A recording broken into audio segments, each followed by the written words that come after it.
તો મહેસાણાના કેરાલુના ડભોડા ખાતે ગુજરાત ક્ષત્રિય ઠાકોર સમાજ વિકાસ મંચ દ્વારા આયોજિત 23મા સમૂહ લગ્ન શાહપુર ખાતે ભવ્ય રીતે યોજવામાં આવ્યા।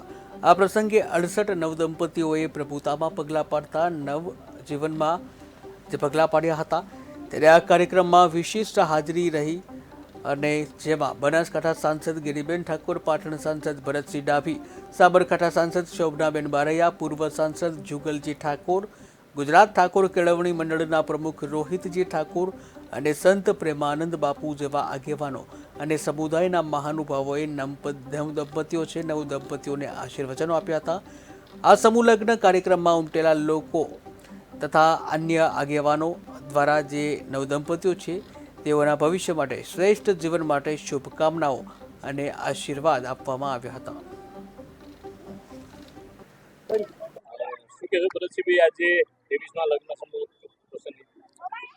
ગુજરાત ક્ષત્રિય ઠાકોર સમાજ વિકાસ મંચ ના નીજા નીચે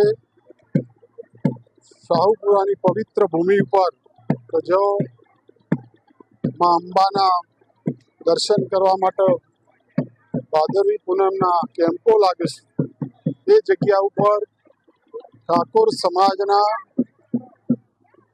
68 દીકરા દીકરીઓએ પ્રભુતામાં પગલાં માંડી અને એમને એક જીવનની નવી શરૂઆત કરી છે।